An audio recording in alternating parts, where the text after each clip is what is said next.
Ang law ngayon si Bongbong. Eh ako, loyalist ako eh. Loyalist talaga ako ni Marcos. Kaya ako bilib sa kanya, nagagawa niya talaga ang sarili niyang batas. Iniiwanagin ko lang po, no? Hindi naman lahat ng pulis ganun, no? Ito yung personal experience, plate lang, no? Alam niyo ba yung 10 CIDG na nakakulong ngayon, no? Na underestimated. Ako pa yung humawak ng kaso dahil kinidnap pa, kinidnap tapos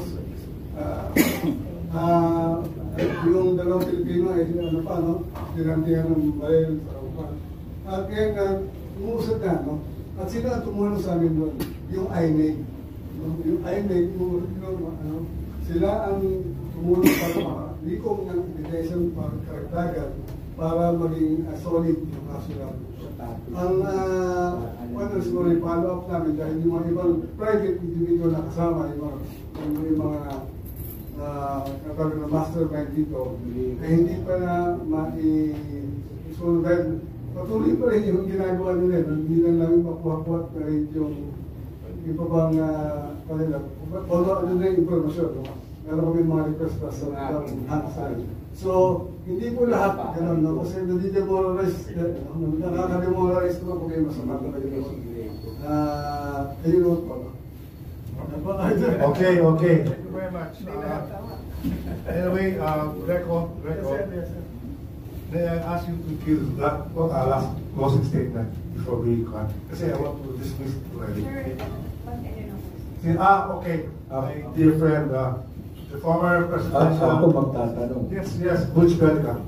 Kasi puro narinig ko kanina. Okay, first of all, komenta. Dapat pala ang title nyo, Election Revolution. Election o Revolution. Ano ba ibig sabihin?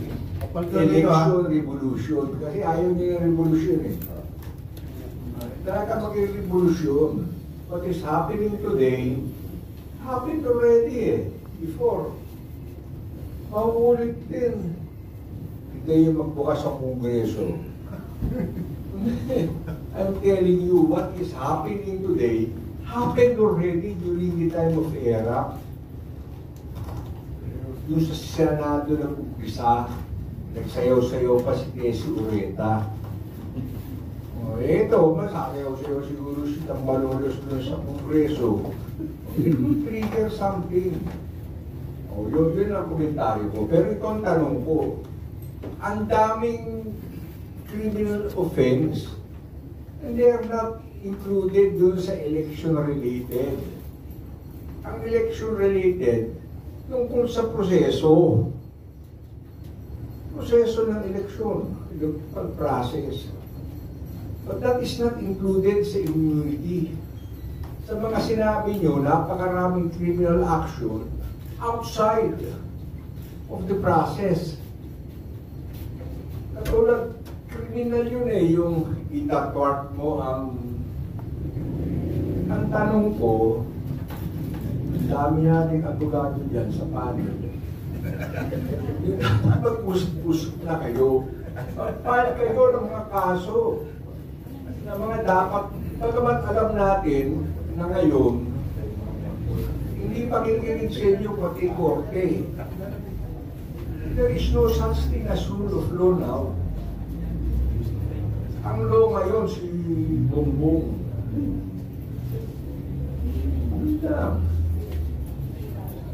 Eh ako, loyalist ako eh.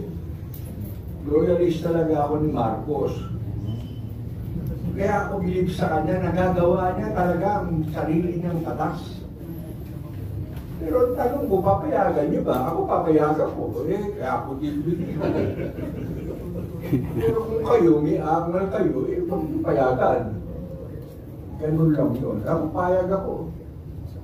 Mag-isa lang ako. Pero kung susundin, hindi ko gusto sundin ako. Eh, kung kaya naman ako oo. Dahil sa pagmamahal ko sa tatay niya. Di ba? Ganun lang yun. Pero hindi ko siya mahal. Thank you. Ngayon, nakarinig ko yung mga sinasabi nyo, baksyo kayo. Ganun lang yun. Oh, sige, salamat. Sir, comment lang po ako doon sa... comment lang po ako doon sa initial na sinabi nyo na ayaw namin ng revolusyon. Gusto po namin ng revolusyon. Pero tama po yung sinabi nyo na gusto namin ng election revolution. Wala po kasing, isa po kasing importanteng elemento ng revolusyon, suporta ng tao. Wala pong magtatagumpay na revolusyon pag walang suporta ng tao. Tama po kayo, we want electoral revolution. We provide the spark. Ang aming buong pag-asa, magtutuloy-tuloy yung fire. Hindi yung putok kami ng putok, walang nangyayari.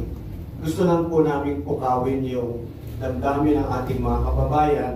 Gusto namin ng pagbabago sa halalan dahil ito ay isang mahalagang haligi ng ating kalayaan, ng ating demokrasya. Kailangan po natin bantayan para hindi maulit yung mga nangyari nitong nakaraang eleksyon na marami pong violation pati sa karapatan ng tao, pati sa karapatan ng mga botante.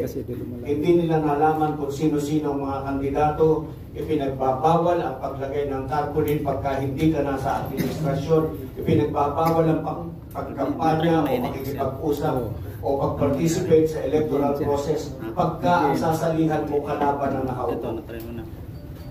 We have to change all this po. Ayaw po namin mangyari ito sa 2028, which is why we're saying we want electoral revolution. Okay, I think that's very fitting statement. Okay, last please. Yung ano po, sa mga nagdadrive dito, kung titignan nyo yung dashboard, may nakikita kayong tachometer, may kasunod doon RPM. Ang ibig ko sabihin ng revolutions per minute, kada minuto thousands of revolutions, no?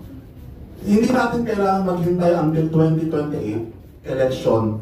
Dahil ang election, although mukhang once every 3 years, pero meron tayong batas, ang election, every year there should be 2 elections every year under 397 of the Local Government Code. Ang kandidatong tumatakbo doon ay mga proyekto, hindi politiko.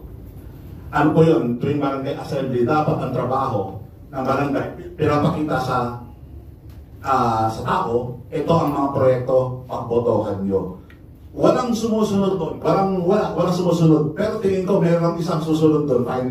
Tingin ko yung municipality of Reyna Mercedes will be the first in the Philippines to implement that law. Medyo kalampagin nyo, ibigyan natin ng deadline, the municipality of Reyna Mercedes, na i-implement yung batas na yun, wherein ang kandidato ay proyekto, hindi politiko. It must be done twice a year. Every barangay assembly day, every 4th Saturday of March and every 2nd Saturday of October. Bigyan natin ng deadline yung ating superstar. Implement it, be the first in the Philippines to implement that. Another point, yun ang sasabing wala ng pag-asa. May question po si Brother Rod Cornejo, is there foreign power involved? Meron po, yun ang puumpugan yung dalawang superpowers, US and China. Yun, illegal po yun. Pero there's a legal way to do it, a lawful way to do it. For a foreign power, for a global power to intervene. Meron po sa United Nations.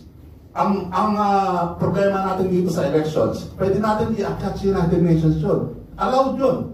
Since September 21 last year, United Nations Pact for the Future, pumirma ang Philippines. Yes, pwede mag-intervene ang United Nations into domestic matters, including electoral.